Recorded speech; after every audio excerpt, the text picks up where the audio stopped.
A vintage building stood atop the storm-lashed mountain. A boy climbed the mountain stairs, soon reaching the towering building, scoffing. "I'm so sick of dreaming this," he sighed. 5 years. 5 whole years. Of dreaming about this damn psychiatric hospital, he said. He pushed open the dilapidated iron gate and went inside. He reached the door and started knocking. "Open up. Open up. I know you're in there. I'm back again. Open the door." For 5 years, he'd repeat this action every time, knocking repeatedly in this senseless dream. The boy never did open that door in his dream. But then, a knock came at his own door. A boy's voice pulled him from sleep. "Brother, get up and eat," the boy said. He sat up, yawning. "I'll be down in a minute. You eat first." He was more exhausted than after a day at school. Anyone would be worn out after knocking all night. He took out a red cloth and tied it over his eyes. He wasn't pretending to be blind. But 5 years ago, he became mentally ill and blind. Not exactly blind, if you want to be precise. He sees things differently. Meanwhile, his aunt's downstairs, busy cooking. Brother pointed. "Doctor's here for follow-up, waiting inside." Nodded and turned to go in. He headed for the living room. The doctor said, looking at the boy. "Lin Xie, 17? The boy nodded. "Can you tell me about the accident 10 years ago? The one that caused your blindness? And the rest?" Lin Xie nodded. "It began. It was 10 years ago, one night. I was on the roof, watching the moon. And I saw an angel, bathed in golden light, with 6. An angel with golden wings." The doctor paused. And Lin Xie, the seraphim, nodded. He pointed to his eyes and said, "Ever since that day, I haven't been able to open my eyes." Hearing Lin Xie's story, the doctor was about to make a note about his mental state when Lin Xie interjected. "Of course, I know it's just a delusion." The doctor was taken aback. Lin Xie smiled and explained. "I just fell off the roof and bumped my head. I must have damaged some nerves." The doctor nodded, wrote normal for mental state, and was satisfied no further examination was needed. Got up, said goodbye, and left. It was almost dinner. His little brother kept asking about Lin Xie's eyes. Lin Xie nodded, saying they were improving. But they're still sensitive to light. His aunt wanted to tell him not to rush things. The transfer's already been arranged. Lin Xie shook his head, saying his eyes were almost back to normal. Needs to be on the same starting line as everyone else if he wants to go to university. But he only faces the situation alone. He was lying. His eyes haven't recovered at all. He still can't open them. But actually, he wasn't lying either. Because he can see everything around him even with his eyes closed. This change started 5 years ago. He can sense his surroundings, starting from just a few centimeters. Now it's reaching. Reaching 10 meters is like being blind. I wonder if the angel who once watched over me is still watching me. With that thought, Lin Xie stretched. Time for bed. I have doors to knock down in my dreams tonight. Meanwhile, across the city, several figures in red cloaks were in hot pursuit of something. Ahead of them, 2 bizarre monsters sprinted onward. One of the red cloaks yelled into his earpiece, "Old Zhao, move now." Elsewhere, Old Zhao nonchalantly lit a cigarette. Copy that. All 3 markers are in place. A red light flared in her hand. She declared, "Forbidden territory, open." Then, she tapped the ground, unleashing a wave of red light. Finally, the red light shot straight up into the sky. Simultaneously, 2 more beams of light shot skyward. The 3 beams rapidly spread, forming a triangular barrier, isolating everything. Just then, the 2 monsters reached the barrier, completely sealed within. The red cloak who caught up said, "Don't even try it. You're not getting out. This formation." She swept back her hood, revealing a young face. With a flick of her spear, the purge operation commences. The next morning, Lin Xie went to the school his aunt had transferred him to. Heads turned as soon as he walked through the school gates. It's not every day you see a handsome, blindfolded guy. He was definitely a sight to behold in class. After the teacher introduced him, Lin Xie wasn't ostracized as he imagined. Instead, everyone was really friendly. After class, he learned his aunt had visited, too. She gave candy to all his classmates and asked them to look after Lin Xie. He didn't know whether to laugh or cry. I see. Elsewhere in the city, at the mouth of a sewer, the monsters from last night are back. But a second later, one of them is sliced in 2. Leading the charge is Honying, the spear-wielding beauty from last night. She and her comrades are holding the line to wipe out these monsters. But just as Honying lets out a breath, a huge monster appears behind her. Before she can react, a claw tears through Honying's chest, then it swipes her away. Her comrades are stunned. Honying collapses, struggling to speak into her earpiece. Report, we've seriously miscalculated. Meanwhile, Lin Chie and some classmates were passing by a sewer opening. And they were chatting when Lin Chie suddenly caught a faint smell of death. He asked, "Do you smell that?" The others, hearing Lin Chie, suddenly noticed it too, and curiously headed towards the sewer. A few steps in, one of them pulled out his phone and shined the light and saw a girl in torn clothes being dragged away by a grotesquely huge mouth. This terrified them, and a girl collapsed to the ground.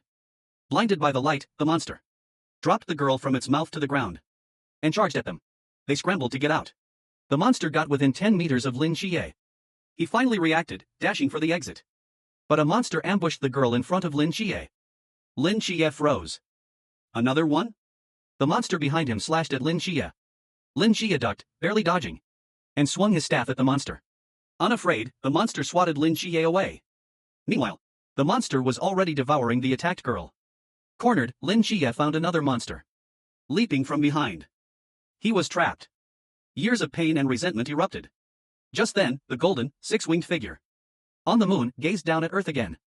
Now, Lin Chie was enveloped in golden light. His eyes shone with dazzling gold. Then, a beam of golden light shot into the sky. He was blessed by an angel upon awakening.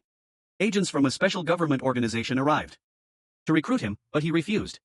Just as Lin Chie and his group passed the sewer entrance, while Hong Ying's team failed to contain the Ghoul Face King, Old Zhao rushed towards them, frantic. Rushed towards Hong Ying's location. Old Zhao heard the Ghoul Face King mentioned on the intercom. His heart jumped. He quickly asked, "Did any ghoul faces escape? Did they get into the residential area?" A team member responded. 3 entered the city. They're southwest of you. Old Zhao immediately changed direction and ran southwest. But before he could get far, a burst of light erupted from Lin Chie's direction. In a sky illuminating golden light, Old Zhao jumped. Is that a forbidden territory appearing?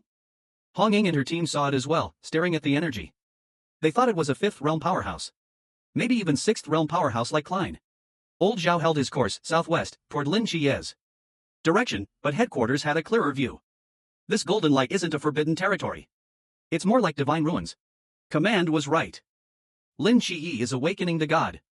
Code 003, Angel King Michael. Opening his eyes, Lin Chie felt the power surging within him. And after 10 years, he can finally see the world again. The surrounding ghoul faces eyed Lin Chie and attacked. But the attacks he barely dodged before now seemed ridiculously slow. He can now effortlessly dodge the attacks of the ghoul faces. His sensing range has doubled. Within 20 meters, Lin Chie can know everything. Another ghoul face lunged at Lin Chie, but he didn't dodge. He just glared at the ghoul face. A powerful pressure enveloped it, immobilizing it as if it were staring directly at a seraph. Lin Chie flipped his hand and took out the broken cane. He easily thrust it into the ghoul face's eye socket. It was as effortless as piercing tofu. Penetrating straight through, the ghoul face twitched twice, then fell to the ground, dead. But even with just one attack, Lin Chie felt a shiver run down his body. Then, a sharp pain made him collapse. Immobilized, the remaining ghoul faces paused, then realized the terrifying man was vulnerable, and attacked again. They rushed Lin Chie, who was helpless to move. He could only watch the attack coming. Just then, a sword was drawn with a sharp sound. Immediately, a flash of red light sliced the approaching ghoul faces tongue in two. Lin Chie stared, stunned. Lao Zhao flipped his blade, slashing the ghoul face in half. Lin Chie had only one thought. Damn, that was awesome. Old Zhao just wiped out the rest of those ghoul faces. He spoke into his earpiece. Area's clear. Logistics team, move in. Clean up this mess. Then, with a flourish, he lit a cigarette. Took a long drag, and asked, how cool was that? Lin Chie hesitated, not sure who he was talking to. Old Zhao turned to face him. He repeated, was that blade cool, or what? Or what? Lin Chie replied, a little unsure. It was cool, wasn't it? Old Zhao pointed at Lin Chie. Cool is the only answer. Wanna join us and be just as awesome as me? Lin Chie immediately refused, which baffled Lao Zhao. Why? I'm so handsome. Lin Chie gave him a look. You are indeed. That easy-to-die part really shut Zhao up. Then, he said, let's go somewhere else and talk. I am Zhao Kongcheng, and I'm not a bad guy. Lin Chie, choked by smoke.